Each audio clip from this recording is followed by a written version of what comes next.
Chapter 3. Some Days Are Diamonds. The term mental health refers to holistic health and wellness. It is also largely a concept of life skills. One of the most often reiterated definitions of mental health is from Sigmund Freud. Mental health is the ability to love and the ability to work. Contemporary dictionaries define mental health as psychological well-being and adequate adaptation to the social environment. Mental health disorders, but also medications, reduce the ability to concentrate. Mental energy is used up by the labyrinth of the mind. When the rehabilitation client begins to heal, little by little he or she gets out of his or her own head and is able to stand in another person's shoes, see through someone else's eyes, and hear with someone else's ears. This is the starting point of GFP. Mental health is functional in itself. Its form and strength change constantly, as per the opportunities provided by the surrounding conditions and environment. When necessary, the human psyche is surprisingly flexible. We are even able to momentarily adapt another person's perspective. Approach to mental health is sometimes too clinical, even distorted. For instance, we are eager to interpret personal traits or even the client's protests as part of a disease. According to the future DSM classification, the mental health diagnosis can be shyness or grieving, for example, which can of course be treated with the proper pill. If a person is suffering from a virus, we will use a method of reasoning to discard various possibilities in order to determine the problem and its complex causes. Only then can we treat the patient. However, it is a character of mental health that it can swing from one side to another very rapidly. Some days are diamonds, some days are stone. Its only life and its management life is about trust, both in oneself and in others, but it also means one's ability to cope with difficult situations and handle distressing experiences.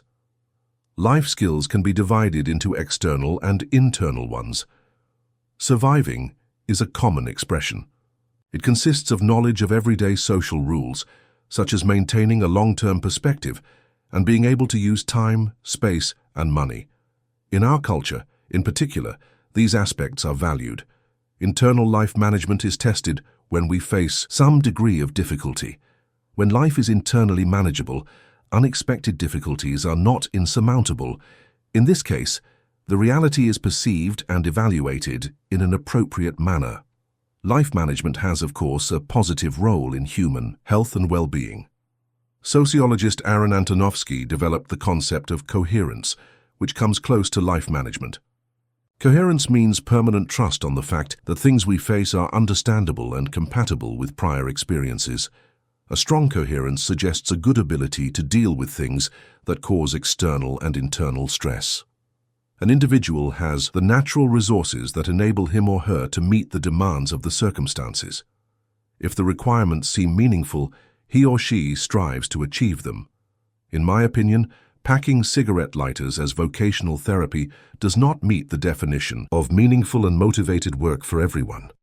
Not everything, however, can be found within oneself. In recent years, the term empowerment has been popularized. We can empower each other. It happens, for example, by reducing your own power, by encouraging and giving space to someone else's own thinking and needs. When a person is empowered, also other areas of his or her life can be strengthened. When you succeed, self-esteem improves and you are likely to succeed again. And if you don't, you will not be immediately discouraged because of your strengthened self-esteem. Gradually, you will gain more resistance to disappointments.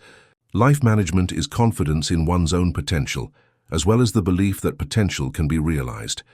It is a simple thing, and we have no need to think it is rocket science. Let's give the mental health client space for empowerment. It does not mean that he or she is left alone.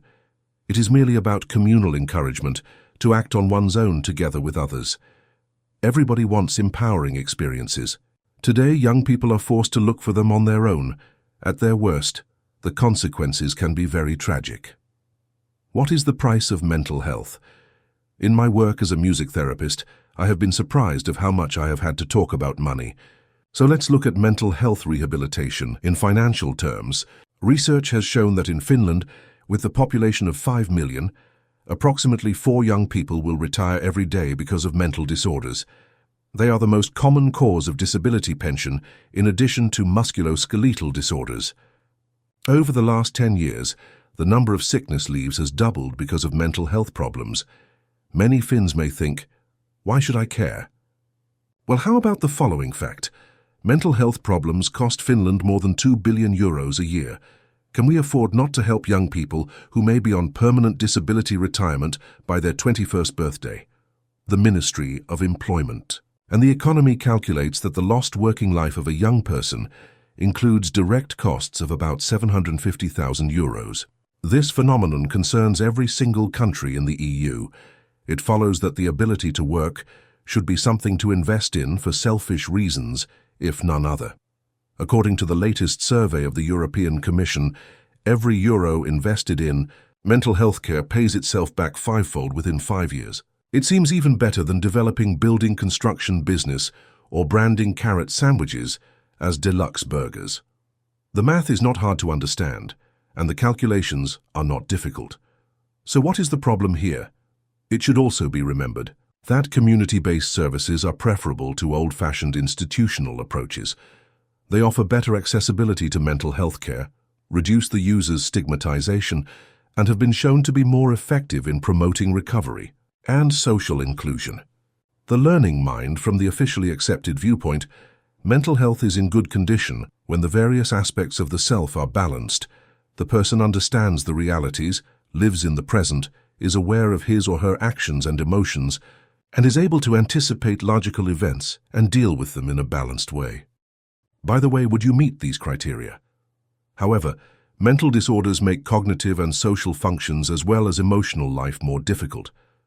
Anxiety and concentration difficulties make it hard to see, think, reason, remember, make decisions, and in particular to learn. Now this is familiar to all of us. It's just another manic Monday. People are easily judged simply on the grounds that they do not learn in the same way as others. We learn things in different ways. Some people are slower, some are faster, some are more auditive, some are more visual. Experience plays an important role in learning. Prerequisites for learning include also commitment, the opportunity to have a say on one's own working methods, and a lack of rush. Music therapy is not about someone listening alone to therapeutic music.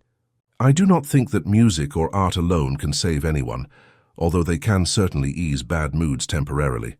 We still need other people. Music and art can be seen as an interactive tool in mental health rehabilitation, but not an intrinsic form of treatment. After all, the world is not filled with balanced and happy artists and musicians. I know this from empirical experience. The difference between a rehabilitation activity and a hobby is determined by their respective goals. A clear identity, such as an artist or a musician, can in itself be a value that supports health, although it is not a magic pill.